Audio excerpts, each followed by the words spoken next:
And we are live. Hi, everyone. I am super excited about today's Power Lunch. I have the amazing Cecelia Gore with us today. She is the executive director of the Brewers Community Foundation. The Brewers, if you're watching from another city, are our Major League Baseball team here in Milwaukee. And so I'm just super excited to have Cecelia. I have long admired her leadership and her story before I had a chance to even meet her. And so it was one of those moments. I remember the first time I met you, I walked up to you and I was like, oh my God, I've been wanting to meet you. And so I'm just thankful. Here we are a couple of years later that we built a rapport and that you would agree to sit down with me today. So welcome. Thank you. And let me thank you for inviting me and say that I appreciate you as a person and all your enthusiasm and interest in getting to know me. So I'm fortunate. Thank you. Thank you. I think that for me, even a woman approaching my mid 40s, I know that I still have so much to learn, and that you women, like yourself and myself, we're the bridges. We're the last ones that remember the proper email etiquette and no internet to internet, no cell phone, to cell phone. So I think conversations like this are so important for us, but then for also younger professionals that may be watching as well, because I am a firm believer as it relates to parenting and business of merging the old and the new, because there are some of those etiquette pieces and just old school networking and communication that still will get you such a long way today. What do you think about that? I agree. I have to laugh because I had a young lady that approached me for an interview, and I told her I would do it. And she said, "Oh, I'm so excited. I wanted to talk to an old head."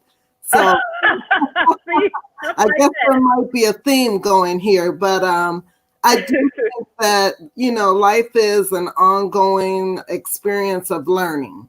So no matter what stage in life we're at, we're going to continue to learn. Things are going to grow and develop and change. Mm-hmm. But the reality is at some point, we need to have a little bit of a handle on everything.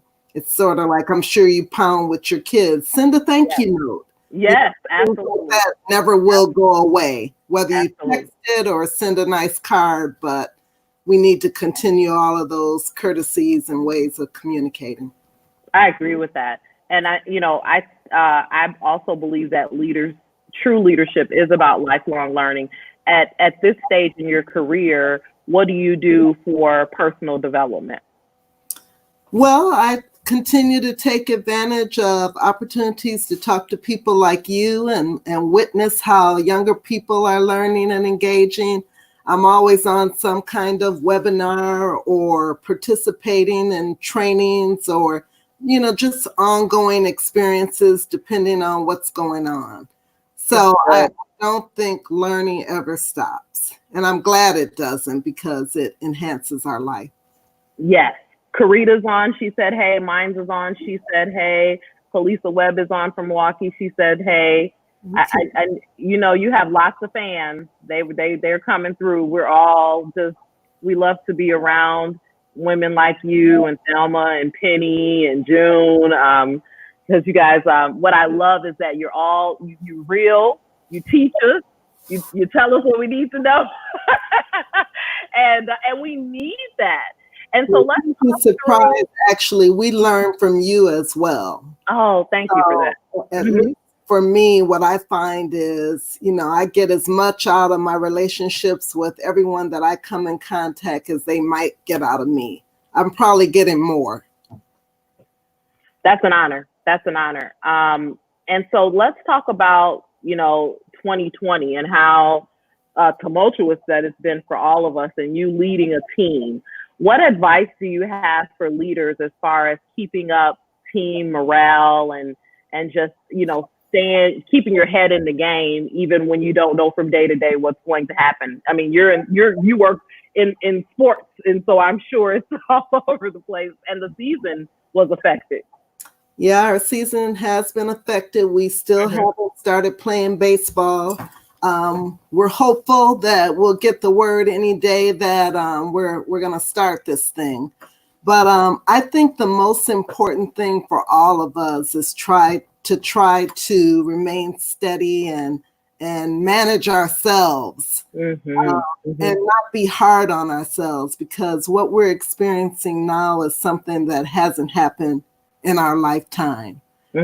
So being generous with ourselves, not beating ourselves up, not thinking we have to be at some standard that we've never seen before is really important. I am learning a lot during this period of time. I'm sure everyone has their highs and lows. It's stressful. There's some excitement that's tied to it. We're hopeful, we're upset, we're angry.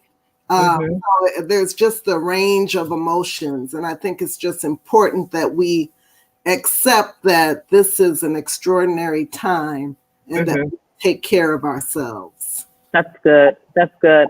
I was asked a question recently by a news station that I think is a great question for you. And it was talking about the increase in focus on Black Lives Matter from different corporations and networks, and the skepticism within the African American community. And I was asked, how do we know when it's authentic?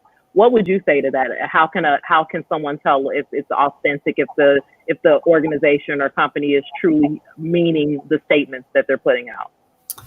Well, I think that we really can't determine whether something's authentic until it carries out over time. So I don't have a problem with organizations, individuals making statements. I think that, again, it's an extraordinary time and it calls for a statement. But then the question is, what happens after that? And I don't think that we need to necessarily spend our energy trying to determine whether something is authentic. Companies have made their statements, great. What are they doing next? Do they need to communicate it to us? Not necessarily. I think that's for them to manage. And we will see those outcomes and results. I don't necessarily want to see organizations feel like they need to pull out their list of what they're doing, because this is a process and I want a result. I don't think that, you can put out a statement and then you have your outcomes by next week, Saturday. Right. Absolutely. I think that there is a lot of room for looking internally, both as individuals and as organizations. So there are a lot of layers to this process. So I think that the authenticity will reveal itself over time. That's good. You make me feel good, because that was my answer. I said only time will tell. I mean, there was nothing else, that I didn't want to pontificate and make something up. I was like, only time will tell. It's impossible to know right now if it's true or not. So Cecelia agreed with me. Let the record show. So thinking about your career journey, did you always see yourself doing this type of work? Absolutely not. So let's talk about that. Yeah, I always like to tell young people when I go and talk to them that when I graduated from high school, I went to UWM and majored in partying. Very good at it. But after a certain point, you have to step back and regroup. And so I did regroup. And I did not see myself doing foundation work at all. I just happened on it and feel very fortunate that I had the experience. And it actually came from a loaned executive stint at United Way. Wow, okay. Wisconsin Gas back in the 80s, and they allowed me to be a loaned executive at United Way. And when I left, I remember Henry Monaco, who recently passed away, recommended to the president of our company that I work in a community relations setting, because he thought that I enjoyed the work and would probably be very effective in that area. So I went to community affairs at Wisconsin Gas, and the rest was kind of history. And was there ever a moment that you had some trepidation about making the shift from what you were doing into foundation work? Not at all. Not at all. I guess the transition kind of evolved over time. In community affairs, I was involved with a significant number of nonprofits. And then I started serving on their boards and committees. So I was already doing some of the work. And then I moved into the role at the Jane Bradley Pettit Foundation, which is a large foundation here in Milwaukee. And it seemed very natural to be in that role. So I've been fortunate. For a young professional who's interested in foundation work, what career route or classes, or how do you recommend they plug into that? You know, that's a tough one because foundations, I think there was a woman who ran our donor network, and she said, if you meet one foundation, you've met one foundation. They're all very different. I do think that being involved in a community relations type role is a good place to be. I also think that working with nonprofits and interacting with donors provides some background.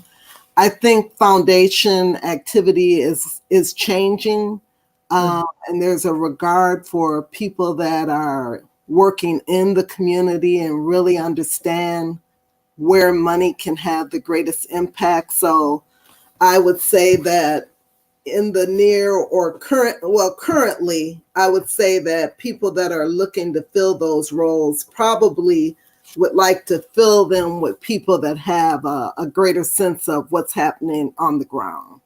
So I think there's a variety of ways to get a foot in the door, but I think there's some limitations, and there's change that has to happen in philanthropy in order for those doors to open a little wider. Are we, meaning people of color, represented well in foundation work and in philanthropic work at the executive ranks? No. No? Okay. That's good to know. I don't know. So I think that they are, like many organizations, in need of more people of color to lead.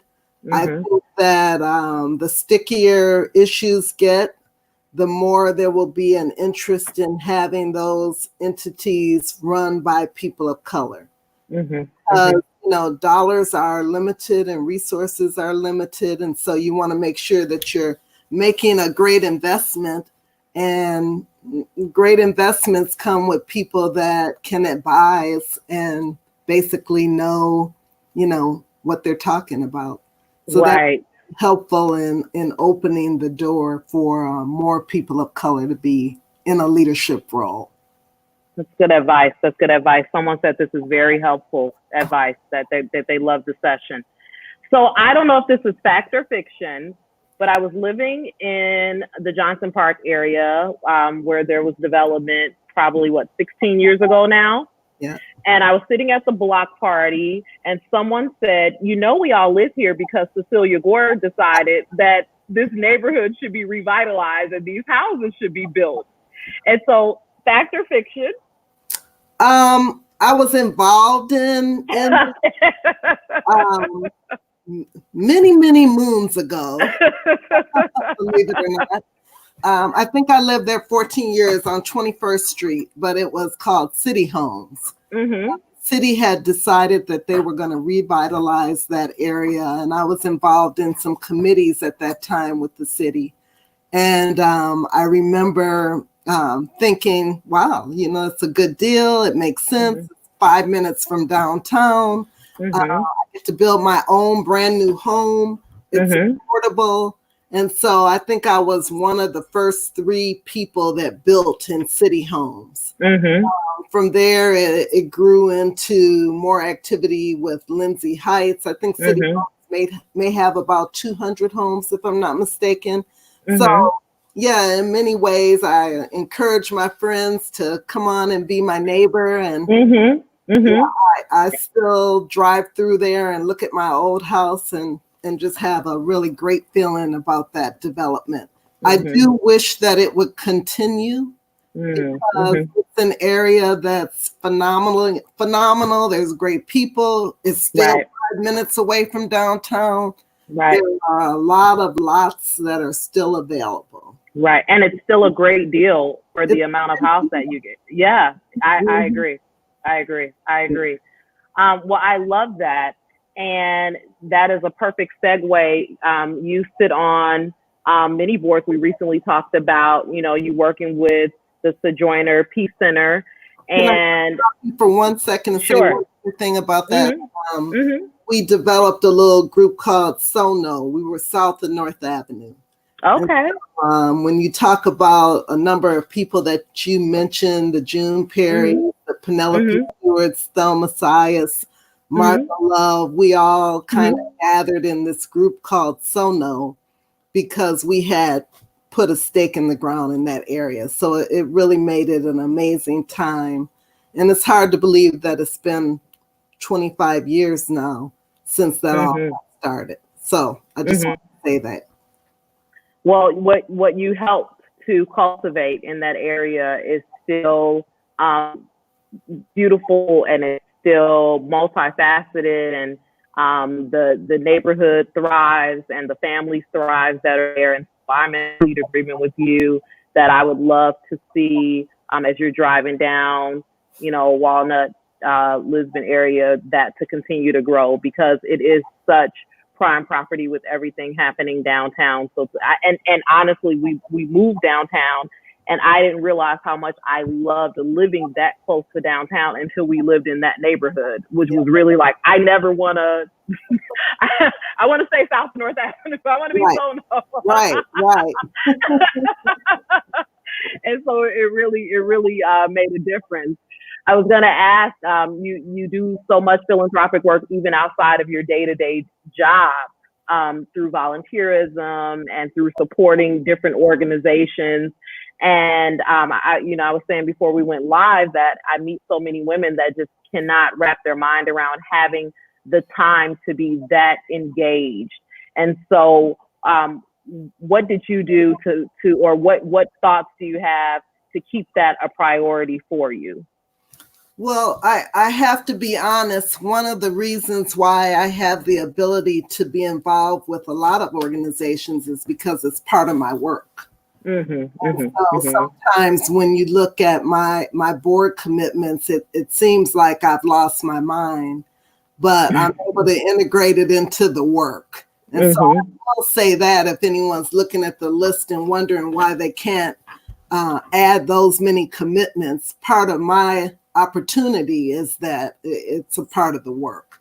But I always tell people that if you get an opportunity to serve on a nonprofit board or a committee, it can really be helpful for career development. And I'll just reach back to my experience with the YWCA. Many years ago, I was the board chair. And I remember sitting at a seat, in your chair seat, and there's 40 women around and they're staring at you, and you call the meeting to order. And the reality is you would not have that opportunity in your corporate setting at that point in your career. So it really does position you to be in a leadership role much quicker than possibly what might happen in your day-to-day. I also think that it adds a level of passion and meaning.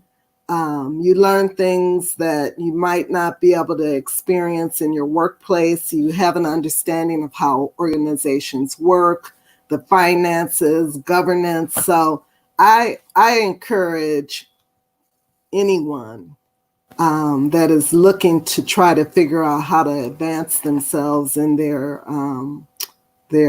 professional life to take advantage of those kinds of experiences. And then what we bring to those organizations is invaluable.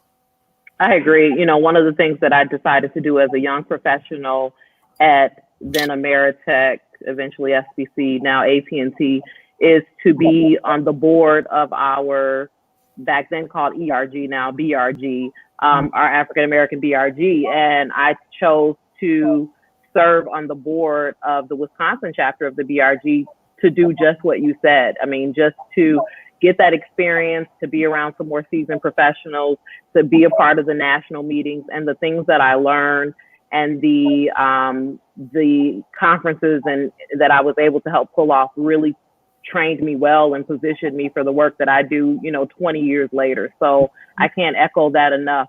And so if you're somebody watching and you're not at that level yet where you're like, well, nobody's asking me to be on their board, or I don't even know where to start. I would say start where you are. If you work at a corporation, hopefully they have either a women's or some type of ethnic BRG that you can belong to. I worked at Direct Supply. They don't have one for African Americans, but they do have one for women. And so, again, I was on that board. And so you make your hands busy, and it also allows you to meet other people and for you to grow your brand within the company and within the city as well. I love hearing the ERG, the BRG, and it reminded me at Wisconsin Gas, I was in OBP, Organization of Black Professionals. Okay. And so, we've had all the letters. Right, exactly. To your point, that was a place where we were able to interact with leadership within that organization, and move some of our agenda forward in ways that added value to our employment experiences. So it's a worthwhile thing to pursue. Absolutely. And I'll even take it further back than that. Before going into management, when I was still in the union, I became a union steward. I was just always trying to learn and position myself to be viewed as someone who didn't view what I was doing as just a job, but that I was growing my career. And so if you're a young person watching, just making that shift of going from, this is not just a job, but I'm growing my career, even if it's not, I spent 17 years there. People don't tend to stay places as long anymore. But if there's an opportunity, why be there and not take advantage of every opportunity? Yeah. So now, Cecelia, when you think about Milwaukee and the shift, were you born in Milwaukee? I'm a lifelong Milwaukeean. Yes. You are? Okay. Yeah. And went to UWM and then Alverno, correct? Right. Yeah. That's for high school. Okay. And I'm sure you got a class at Mesmer a couple years ago, and I told the class, I'm like, I'm so proud to be here. I graduated in 1976, and the kids were like, oh my God. Yep, I'm Mesmer High School class of 76. That's awesome. Yeah, they get you. My daughters ask me, y'all, did they have television when ma'am, how old do you think I am? Penny said hi. She's watching. Penelope. and Jasmine, thank you. And Jasmine said she's taking notes. So thank you for watching. We appreciate all of you guys. And so let me just add one thing, Chantel. There are some amazing young women in this community. And one of the things that I've experienced probably in the last 10 years is just having an opportunity to really get to know a lot of young people like yourself, Jasmine. I'll call Penelope out, even though she's in my category, not in the young women category, but just some amazing young people, Danielle Bly, that are really moving into leadership roles, and just I've been blown away with all that they're bringing to the table. I love it. One of the things that all of the women you mentioned I know personally as well, and I'm not a Milwaukeean. I didn't move here until college, but now I've been here 25 years. But I have just been yeah, I am. I really am. And my husband has informed me that I'm never leaving. So I might as well just settle in. And so here we are. No, he was born and raised here, went to school at Hampton, came home, and really has a belief that we all can't leave, that in order for the city to be better, that we need to stay and invest in the city and making it better. And so when your husband says something to you like that, you're like, okay. If you all right, what are you gonna say? Well, I think there are a lot of good things about Milwaukee. The people are wonderful. The women and men that live in this community and love it and work hard every day. I still can't handle those winters. And it's a blessing to be able to get out of here periodically and go and enjoy other places. But I have to say that throughout the years, and I've had my eyes open, but I haven't found anywhere else that I necessarily want to pack up all my bags and be. I have been to places where I feel like I could stay for 30 or 60 days in the winter. But, I think that the challenges that we have here are challenges that are in place throughout the country. And this is a place where we could roll up our sleeves and have impact because we can connect with basically anyone that we want to. So decision makers, other leaders, people that think the way we think, we can roll up our sleeves and connect with each other and make some things happen. I agree, but and I want more women to believe in that sentiment, and men, because I meet so many individuals that feel like they're on the outside looking in, living here in the city. Like, maybe I didn't grow up in the right neighborhood, or perhaps I didn't connect with the right people while I was at school. And so I'm always trying to encourage individuals to build relationships. What relationship building advice do you have as it relates to cultivating your personal and professional villages here in Milwaukee? Well, I think that no matter where we go, we have to create our reality. So if we want to have an engaging life, we have to figure it out. If we want to do things differently than we're doing every day, we've got to talk to people and place ourselves in settings where we can have those opportunities. I think, and sometimes people give me pushback on this, but I think that you can connect with just a long list of individuals in this town that will help you move forward, whatever it is you're trying to move forward. I agree. And the other nice thing is, if there's something that you want to do and we don't have it here, you can either create it or you can go have the experience and then come back. I always tell people, you want something that we don't have, go experience it. And come back. Right. So I love that. And that is, and I agree, because even I launched the PowHER Network 4 years ago, and I'm not sure if I could have had the momentum so quickly as I've had here in Milwaukee, and been able to connect. I mean, behind me is a gubernatorial proclamation for the work we did in our first 4 years. Like, I don't know another state that, that the governor could have been that in tune with the work that, my team was doing to think it enough to issue a proclamation. And same with, the Common Council. And so I agree. I think that this is a place that you can create.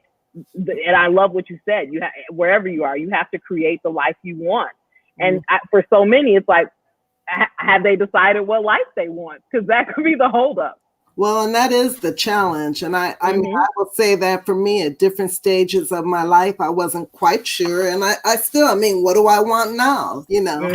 How does it unfold? This COVID-19 put a pause on everything that we were doing, has stopped us all cold. What do we want to look like going forward? We almost have to rebuild what we want our life to look like. And I think that it will be interesting to see how that unfolds. I know for me, I was attending a ton of events every weekend during the week. Last 3 months, there were no events. There were no luncheons and dinners and galas and all of those things where we were connecting and enjoying ourselves or networking. So what does it look like now in our social distancing world? Who will we connect with? Will we have more opportunities to decide because there's nothing else going on that we just drop ourselves into? We're going to have to create a different existence for ourselves in many ways. That's good. It did upset the routine, I think, in a good way, and gave an opportunity for introspection. I feel like I'm coming out of this reminded. My husband and I have been together 13 years. We've been married 11. And it felt like we got back to the foundation of things, because we were always going with all of our, similar to, there's an invitation every night, right, 7 days a week, plus all the meetings during the day. Then we have the kids on top of that. And so it was just go. And someone had posted something on their page and said, a married person posted that they may see their spouse 1 hour a day. How's that possible? And they weren't married. And I was like, it's very possible. Yeah. My husband recently told me that we should pull some weeds. And I was like, I don't pull weeds. And he said, well, what else is there for you to do? You might as well join me. Did you enjoy it? Activity. And I did, and we had a nice afternoon. So I still can't claim that I want to, pull weeds every time we have an opportunity, but it is nice to spend more time with each other and just low key it a little bit, not have to dress up and do what we do. Right. Fortunate to do. Right. And, there were some aspects that I loved, but it's been good to just take a little pause. I agree. Even from some of the things I thought I had to be at the beauty salon every week. I thought I could not miss a manicure appointment. Now that pedicure thing, I'm still on the fence about that. I need that. But I had to pull out my own stuff. Like, I used to watch my grandmother do it. She taught me how to take care of my feet and keep them soft. And so there's all of these things that we thought were requirements of life that COVID showed us it's not a need, it's a want. Right. And so I did circle back for some of those things, so I'm not canceling them out. Right. No. They so I'm definitely appreciative of having them back. But I think that I've just realized that it's not as mission critical as I felt like it was before. Yeah. Now I got Cecilia's permission to talk a little personal with her as well. We bumped into each other. I think it was around your birthday, and we just started talking. And I think it was around your birthday and maybe my anniversary. And we talked about how you had been married a decade at this point. And so I asked Cecelia to share, because I meet so many women, starting at 25 right now, thinking I'm never gonna find. And so I love, and I brought in New Year's with you guys at a wedding, and so I've seen you dancing and enjoying one another, and so talk to the woman who's watching right now that thinks love is not out here for me. There's no good men. Forget about it. I give up. It's just gonna be me, Netflix, and a cat. Well, there's something to say about Netflix and a cat if you're a cat. Right. I would just say that we don't know what our future holds. And I think that we shouldn't shut down or decide what our future holds before it unfolds. That's so good. I have been married for 11 years to Randy Bryant. He's the love of my life. And I got engaged when I turned 50, my 50th birthday. And I had met him 2 years prior to that, although we had kind of had a little bump in here and there, but I really didn't know him. But before we connected, I was living over in City Homes doing my thing. I had been there for 14 years, purchased and built my house, working every day. I had a good group of friends and thought I had a full life. And then I met him, and the rest is history. So I guess the real challenge is to, I don't want to say not give up, but not determine what your future is going to be. We got to let it unfold. I remember him saying something to me that really gave me one of those opportunities to twist my neck a little bit when he said, don't sabotage our relationship. Mm-hmm. Like, what is he talking about? Mm-hmm. What he knew was that I had been single for a long period of time. And I think his point was allow yourself to open up and engage in an experience that, you hadn't been in, and that you might have determined at 50 years old that it wasn't going to happen. Mm-hmm. And Mm-hmm. so we've had a good relationship. We have a lot of fun. We don't have any kids. He didn't have any kids. I don't have kids. Mm-hmm. I have a favorite niece, Emmanuel, who I like Mm-hmm. to dote over. And he has his relatives that he cares for. But we have each other, and it's been very, very nice. So stop the presses, ladies. You heard that. She got engaged at 50 to a successful man with no children. So I just want the record to state that he does exist.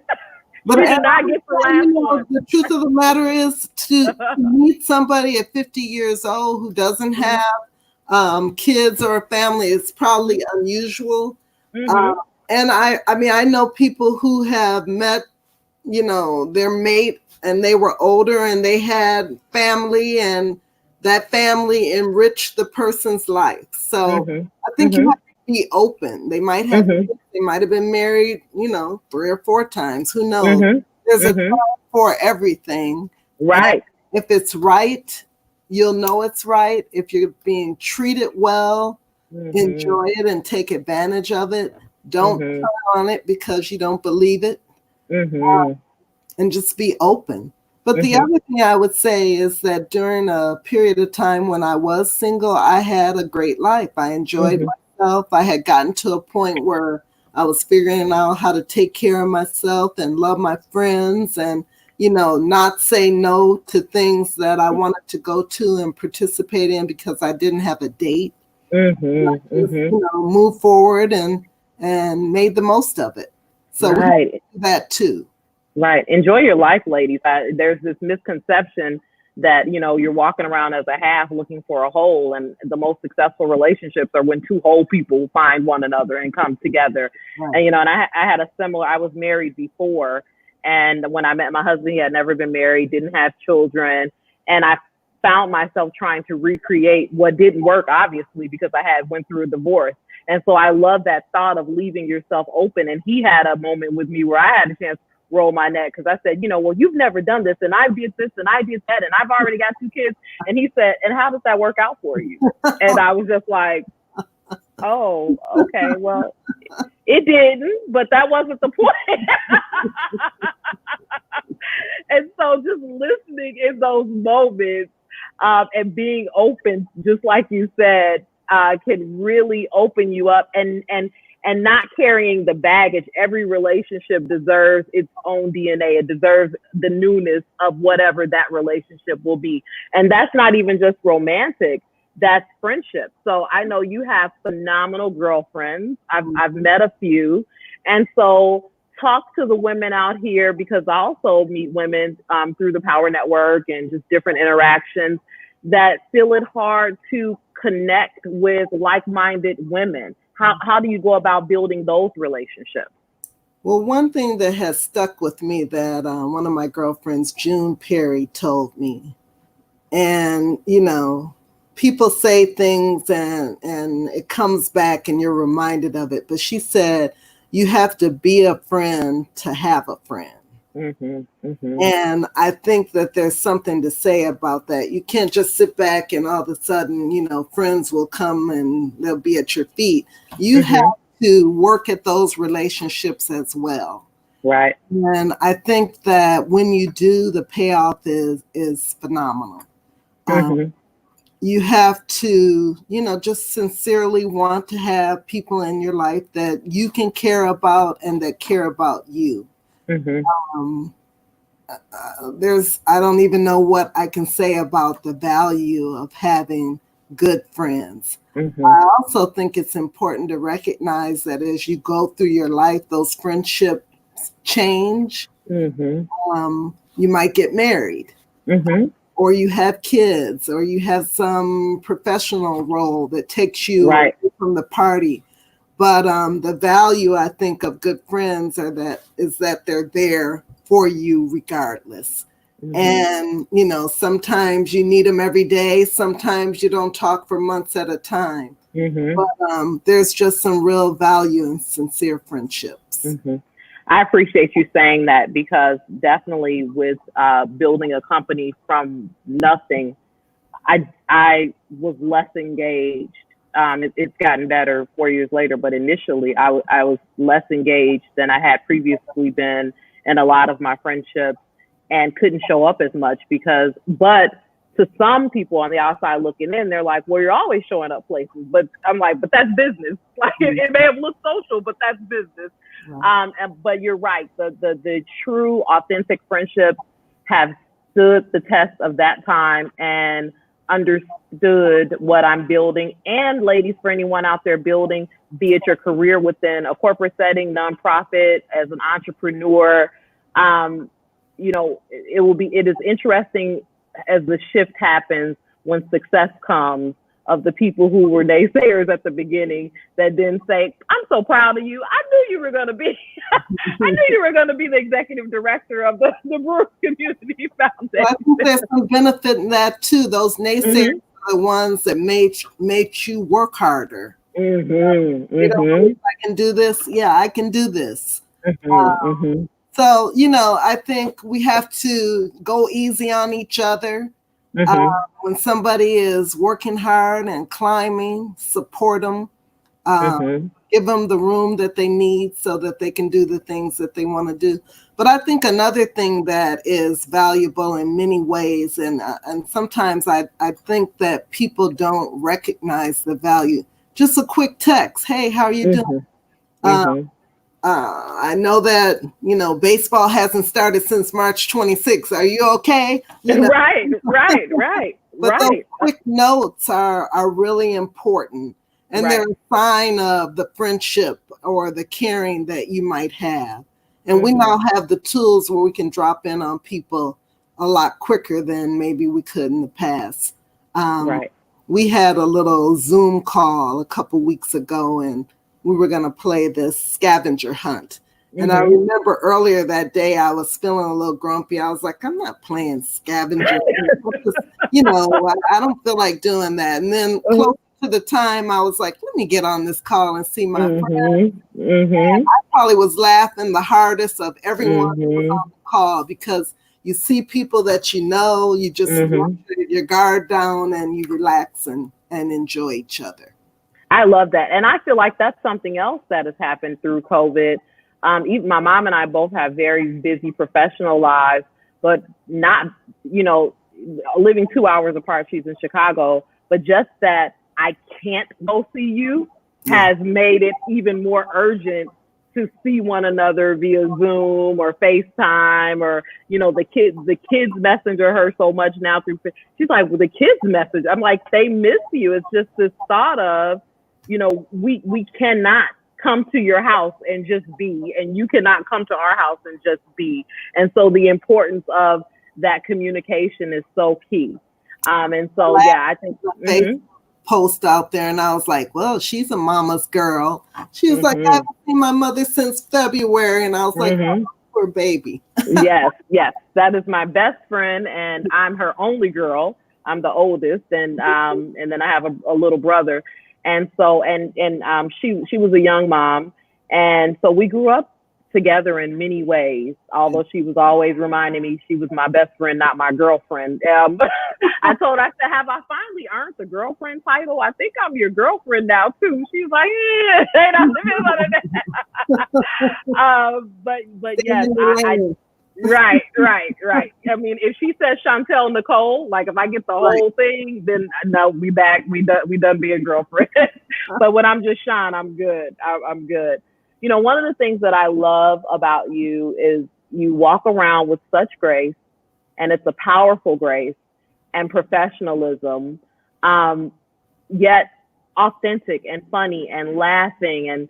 And I think that is something that just comes with being confident in who you are. Like you walk around as Cecelia, you know, and so to the woman who's watching, who doesn't feel settled and just walking in confidently who she is in every room and showing up, what advice do you have for her? I guess I would say that that woman that looks confident and has grace probably has uncertainties as well. Absolutely.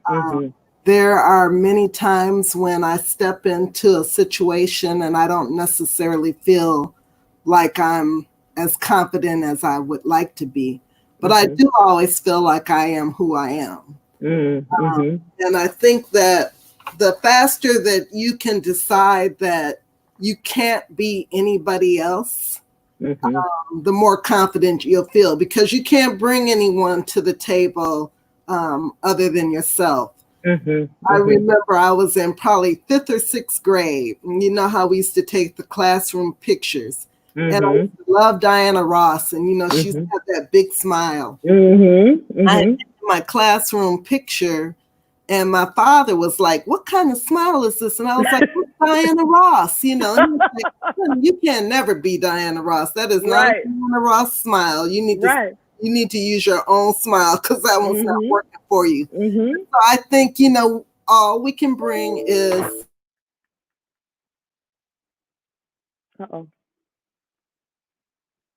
Give us a second. She'll be back, I'm sure. Hopefully we didn't lose her, because she was in the middle of, wasn't she in here dropping gems, right, guys? I mean, are you not learning so much today about leadership, about life, about relationships? This is just a phenomenal conversation. Cecelia, if you can hear me, maybe refresh your browser. We only have 13 minutes left, so if we lose her. Does anybody have questions? Emmanuel, are you the doting niece that's watching? Yes. Okay, great. Refresh and it'll let me know when you're back in. Self-confidence is so key. For so many, it is the piece holding us back. Well, hi, niece. It is the piece holding us back. And it is that misconception, like she said, that the woman you see as being so confident does not have moments of self-doubt or moments where her knees are knocking and shaking. You're back. Hey, that goes back to my original comment about being an old head. So it's fine. So I got to say hello to your niece who's watching. Oh, okay. And mine's said my life. Yeah, that's wonderful. And Mine's was saying that she loved the talk about self-confidence, and I was reiterating what you said about just the confident, you know, when I think about seeing you talk at like Girls at City Hall and so many other places, and it's always so eloquent and powerful and engaging, and you got up dancing, so immediately, you know, you got the crowd involved. And you know, we do a lot of those things, but it doesn't mean at times our knees aren't knocking and we aren't thinking over the note over and over again and hoping we don't forget something. I mean, I am hypercritical of myself after the fact. You know, like I was on the news yesterday and people were texting like, "I saw you on the news." I'm like, I in my mind, I didn't say, I was like, "Thank you," but I was like, "Oh, I could have did better." And so that, because I'm always pushing myself to be better. I think the more you do things, the more confident you feel. But, you know, I grew up with Thelma. And for those that know Thelma, she's an amazing speaker. You know, she jokingly said once that she had her notes, and her notes were a blank sheet of paper. And she could just, you know, go on with what it is that she has to say and, you know, walk away. And it's like, wow, that was just off the chain. She, you know, was beautiful. And then I have to do something, and I've got my notes, and, you know, I need my talking points, and I have to follow it. So I think we all have our skills, but the more we do it, the more we feel comfortable. Agreed. And knowing your stuff too. So to the point of whatever your and not trying to be. Thelma is phenomenal, and she's Thelma. I could never and would never attempt. The world has a Thelma Sayers, so I'm going to be Chantel McKenzie. The world has, people often, because of my time supporting Harpo and the Oprah Winfrey Show, and because of my tendency to interview, people always, the baby Oprah, you're going to be the next Oprah. I'm like, the world has an Oprah, and she does it phenomenally. I want to be Chantel McKenzie, and so we can only be ourselves. Absolutely. My and it's father was an excellent speaker. My dad was really, he could just, go on, and you would walk away and just say, geez, great job, Dad. But I'm not my dad, I can only do what I can do. Yes, and I can start to be proud of it. Even if I was nervous, so be it. You got up there and you did it. So that's a plus. Yes, and in most cases, no one knows you're nervous but you. They don't even realize it.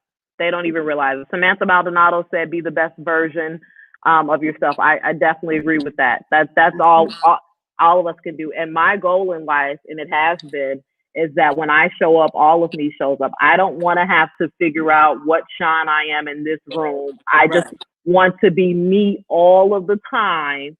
So that anyone who says they met me, or anyone who's meeting me, is like, well, that's not how she acted last time I saw her. It's just the authenticity. So in our last few minutes, talk to those watching about your leadership philosophies. Like, what are some of the things that, and you've mentioned a few, that you just know, like, this is what I live by, and this is the goal every day when my feet hit the floor out of bed in the morning? One of the things that I've adopted probably in the last few years is I want to say yes as much as I can. If there's an opportunity to, chair a committee, if I can do it, I want to say yes, because I know that there'll be an experience. If I am asked to join a board, and I can.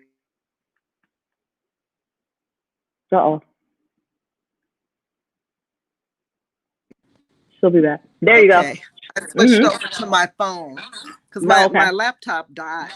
Sorry. But if I want to say yes to things. I also want to be factual. I want to tell the truth. I don't want to pretend. I want to encourage people when I have an opportunity. And, I want to be open to the journey. I love that. I think that's the perfect way to end our conversation.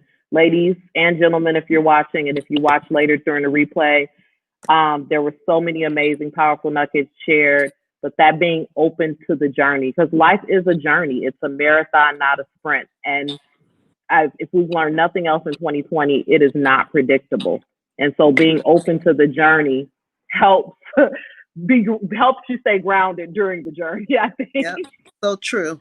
Well, and we have to be comfortable being uncomfortable, because this is an uncomfortable time. But I think that we all have the ability to manage through, and we just have to keep moving. Yes, agreed. And I'm proud of you, Chantel. I love your work, and you just keep hustling. You're doing a great job. I appreciate it, and I appreciate you. I appreciate Thelma. Thelma was right behind me. We were neighbors, and we bonded through that. And we don't talk often, but if she calls and I answer, I know it's something's going. I'm going to leave that phone call ready. And then Penny was 2 doors down, and so I would enjoy time with her and Percy. So I just am so thankful. Thanks, Danielle. Thanks, Minds, Samantha. I have such an amazing. Oh, that's the one thing we didn't touch. We got 6 minutes. I have such an amazing, multifaceted, multi-ethnic group of friends. And right now, with everything that's happening, just these thoughts around allyship, and should it be allyship, accomplice, and I'm like, it should just be happening. No matter what we call it. It's kind of like we talked about the DRGs and the OBPs. And so you do a great job of connecting people from various backgrounds and ethnicities. And I look at you as being, just out here being a bridge builder at all times. Advice about that before we go. I think it's just enriches your life. Yeah. Being open, meeting people, connecting in an authentic way just adds real value. And we literally don't have to be in a box. No one said we have to sit on our porch and stay there. We need to move around and know people and get a chance to witness others and their style and what they're exposed to. And it just adds value to our life. Yes. Yes. Okay, you guys, that was my second close. You know, my husband's a minister, so sometimes I church close. There you go. And I black church close. If you've ever been to the black church, you can come to ours, and then, you know, there's multiple closes. But thank you. Hey, Brenda. Hey, Minza. Love you back, Danielle. Thank you, everyone. Thank you, Cecelia. Have an amazing rest of the day and week. Talk to you later. All right. Take care. Thanks. Bye-bye. Bye.